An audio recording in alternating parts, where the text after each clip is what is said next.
इस महीने के आखिर में अमेरिका भारत पर 25% अतिरिक्त टैरिफ यानी कुल 50% टैरिफ लगाने का ऐलान कर चुका है। रूसी तेल खरीदने से रोकने के लिए दी गई ट्रंप की ये धमकी क्या वाकई में अमल में आएगी, ये जानने में थोड़ा वक्त लगेगा। लेकिन अमेरिका की तरफ से भारत पर लगाए जाने वाले 25% नए टैरिफ 7 अगस्त से लागू हो गए हैं। अगर टैरिफ की यही दर रहती है तो फिर माना जा रहा है कि इसका ज्यादा असर अमेरिका को किए जाने वाले एक्सपोर्ट तक ही सीमित रहेगा। अर्थव्यवस्था पर इसका सीमित असर पड़ने का अनुमान है। उद्योग संगठन PHDCCI का मानना है कि इससे कुल मर्चेंडाइज एक्सपोर्ट में 1.87% और जीडीपी में महज 0.1% से 0.19% तक की मामूली कमी आएगी। वहीं केयर रेटिंग्स की माने तो ग्रोथ में इससे 0.4% तक की कमी आ सकती है। दरअसल भारतीय इकोनॉमी अब घरेलू डिमांड के सहारे तेजी से दौड़ रही है।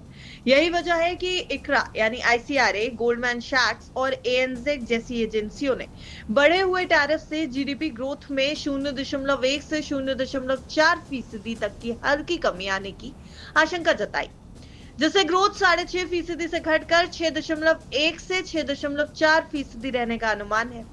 अमेरिका का यह टैरिफ फार्मा एनर्जी सेक्टर को छोड़कर auto parts, textile, diamonds, electronics और केमिकल्स जैसे ज्यादातर प्रोडक्ट्स पर लागू होगा।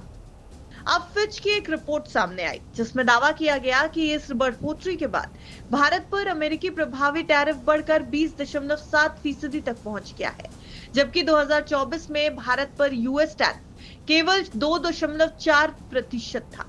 ऐसे में देश की ग्रोथ को थोड़ा झटका तो लग सकता है।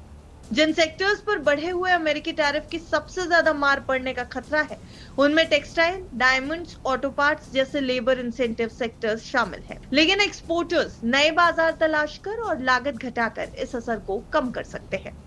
फिलहाल भारत सरकार ट्रेड डील पर ज्यादा फोकस कर रही है, जिससे ये टैरिफ 25% से भी कम किए जा सके। अब अनुमान है कि देश की इंडस्ट्रियल ताकत और घरेलू पॉलिसी सपोर्ट इस असर को कम करेगी। वहीं आत्मनिर्भर भारत, PLI स्कीम और मेक इन इंडिया जैसी योजनाएं लंबे वक्त में इस असर को बैलेंस कर देंगी। RBI गवर्नर संजय मल्होत्रा ने भी कहा कि इकोनॉमी काफी बड़ी है और इसका असर सीमित रहेगा। साथ ही मॉनेटरी पॉलिसी से इकोनॉमी को सपोर्ट किया जाता रहेगा।